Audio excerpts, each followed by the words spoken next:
ഞാൻ സലീം ചിറക്കൽ, സമരസമിതി കമ്മിറ്റിയുടെ വൈസ് ചെയർമാനാണ്.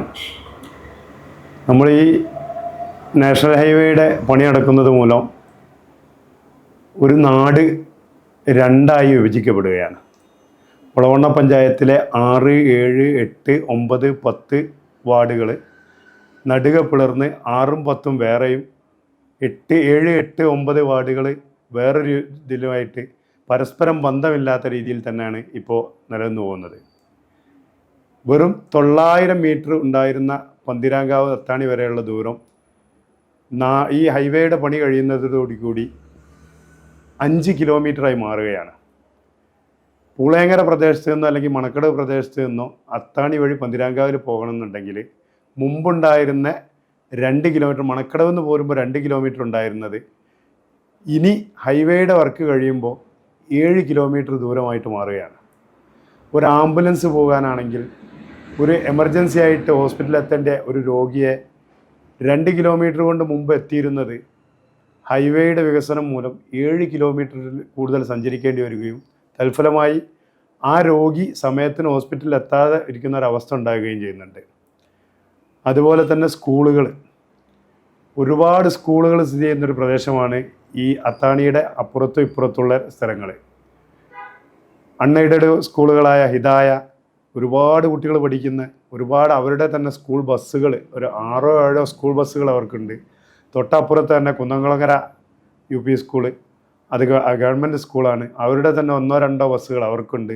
അതിന് താഴെ കുന്നംകുളങ്ങര മാപ്പിള സ്കൂള്, അത് എയ്ഡഡ് സ്കൂളാണ്, ഇവർക്കും ബസ്സുണ്ട്. തൊട്ടപ്പുറത്തെ കുടൽനടക്കാവ്, ഇവിടെ നിന്ന് എത്രയോ കുട്ടികൾ പഠിക്കുന്ന, ഏറ്റവും കൂടുതൽ കുട്ടികൾ പഠിക്കുന്ന കുടൽനടക്കാവ് UP സ്കൂളിലാണ്, ഗവൺമെൻറ് സ്കൂളാണ്, അവരുടെ തന്നെ ഒരു 3 or 4 ബസ്സുകൾ. പന്തിരാങ്കാവ് ഹൈസ്കൂള്, പ്രദേശത്തെ ഹൈസ്കൂൾ, ഏകയുള്ളൊരു ഹൈസ്കൂളാണ് പന്തിരാങ്കാവ് ഹൈസ്കൂള്. ഇവിടെയുള്ള ഹൈസ്കൂളിൽ പഠിക്കുന്ന ഒരുവിധം കുട്ടികളൊക്കെ പഠിക്കുന്ന സ്കൂളാണ് പന്തിരാങ്കാവ് ഹൈസ്കൂള്. അവിടേക്ക് പോകുന്ന ബസ്സുകൾ, പിന്നെ യാത്രാ ബസ്സുകൾ വേറെ ഒരു 15ഓളം യാത്രാ ബസ്സുകൾ, അത് മെഡിക്കൽ കോളേജ് ഭാഗത്തേക്ക് പോകുന്നതും സിറ്റി ഭാഗത്തേക്ക് പോകുന്നതുമായ 15ഓളം ബസ്സുകൾ.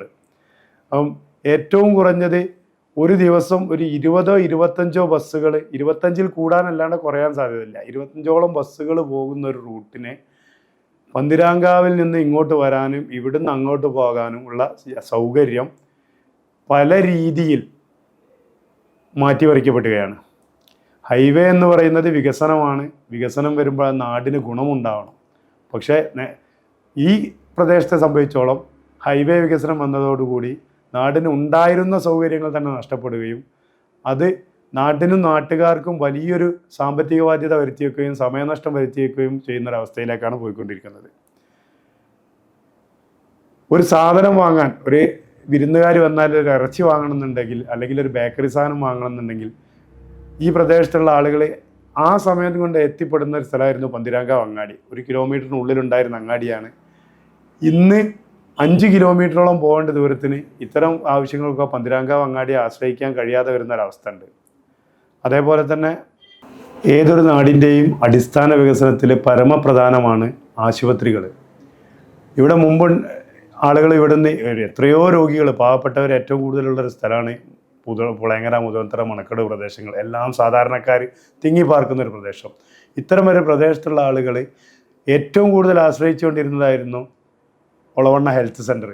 ആ ഹെൽത്ത് സെൻറ്ററിലേക്ക് ഇന്ന് പോകണം എന്നുണ്ടെങ്കിൽ ജനങ്ങൾക്ക് എത്തിപ്പെടാൻ പറ്റാത്തൊരവസ്ഥയാണ് ഹൈവേ വികസനം കൊണ്ടുണ്ടായിരിക്കുന്നത്. ആശുപത്രികളായാലും സ്കൂളുകളായാലും ഒരു പലചരക്ക് സാധനങ്ങൾ വാങ്ങാനായാലും എന്താവശ്യത്തിനായാലും ഹൈവേ വികസനം കൊണ്ട് ഒരു അടിപ്പാത ഇല്ലാത്ത കാരണത്താൽ ഈ പ്രദേശവാസികൾ എത്രത്തോളം ബുദ്ധിമുട്ടറിയിക്കുന്നുണ്ട് എന്നുള്ളത് ഒരാളോടും പറയാൻ വയ്യാത്ത അവസ്ഥയിലാണ്. അതോടൊപ്പം തന്നെ കൂട്ടി വായിക്കേണ്ട ഒരവസ്ഥയാണ് ഈ 15 or 20 യാത്രാ ബസ്സുകൾ ഓടുന്നുണ്ട് ഇവിടെ. ഇവർ മുമ്പ് 900 മീറ്റർ കൊണ്ട് എത്തിയിരുന്ന സാധനം 5 കിലോമീറ്റർ ദൂരം പോകുമ്പോൾ മറ്റ് പ്രദേശത്ത് നിന്നും വരുന്ന ബസ്സുകളുമായിട്ടുള്ള ഇവരുടെ ടൈമിംഗ് ക്ലാഷ് ഉണ്ടാവുകയും അതിൻ്റെ ഫലമായിട്ട് ഭാവിയിൽ ഈ 15ഓളം ബസ്സുകൾ മണക്കടവിലേക്കുള്ള റൂട്ട് ക്യാൻസൽ ചെയ്യേണ്ട ഒരവസ്ഥ വരികയും ചെയ്യും.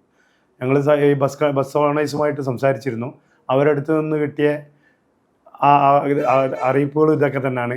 കാരണം അവർക്ക് ഈ ടൈമിങ്ങിൻ്റെ ക്ലാഷ് വന്നു കഴിഞ്ഞാൽ അവർക്ക് ഓടിയെത്താൻ കഴിയാതാവും. ആ ഒരു അവസ്ഥയിൽ അവർ റൂട്ട് ക്യാൻസൽ ചെയ്യുക എന്നൊരു മാർഗ്ഗം അല്ലാണ്ട് വേറൊന്നുമില്ല.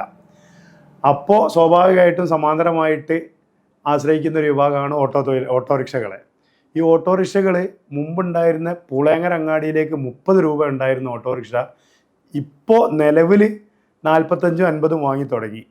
കാരണം ഒരു കിലോമീറ്റർ കറങ്ങിയിട്ടാണ് പോകേണ്ടത്. ഭാവിയിൽ ഹൈവേ വികസനം പൂർത്തിയാകുന്നതോടുകൂടി 80 രൂപയ്ക്കും 100 രൂപയ്ക്കും ഇടയിലുള്ള ഒരു സംഖ്യയായി മാറുകയും സാധാരണക്കാരന് ഒരു ഓട്ടോ വിളിച്ച് പോരാനുള്ള അവസ്ഥ പോലും നഷ്ടപ്പെടുന്ന ഒരു സ്ഥിതിയിലേക്കാണ് കാര്യങ്ങൾ മുന്നോട്ട് പോയിക്കൊണ്ടിരിക്കുന്നത്. അതുപോലെ തന്നെയാണ് മണക്കടവിൻ്റെ ടൂറിസം സാധ്യതകൾ. മലബാറിലെ തന്നെ ടൂറിസം മേഖലയിൽ എടുത്തു പറയാൻ പറ്റിയ ഒരു സ്ഥലമാണ് ചാലിയാർ. ഈ ചാലിയാറിൻ്റെ ഏറ്റവും മനോഹരമായ പ്രദേശങ്ങളാണ് അറപ്പുഴ മുതൽ വാഴക്കാട് വരെയുള്ള പ്രദേശങ്ങൾ. ഏറ്റവും സൗന്ദര്യാത്മകമായ സ്ഥലങ്ങൾ. ഈ ഒരു ടൂറിസം മേഖലയിലെ വളർച്ച തന്നെ മുരടിക്കുന്ന രീതിയിലാണ് ഹൈവേ വികസനം സാധ്യമായിരിക്കുന്നത്. ഹൈവേയിൽ ഈ ഒരു പന്തിരാങ്കാവ് മണക്കടവ് റോഡിലേക്ക് ഹൈവേയിൽ നിന്നും സുഗമമായ ഒരു എക്സിറ്റ് സാധ്യമല്ലെങ്കിൽ ഈ ടൂറിസം മേഖലയിൽ ഭാവിയിൽ വളരാനുള്ള സാഹചര്യം മണക്കടവിന് നഷ്ടമാവുകയും അത് ചാലിയാറിൻ്റെ എന്ന് മാത്രമല്ല കോഴിക്കോടിൻ്റെ തന്നെ ടൂറിസം മേഖലയ്ക്ക് വലിയൊരു നഷ്ടമായിരിക്കും സംഭവിച്ചുകൊണ്ടിരിക്കുന്നത്.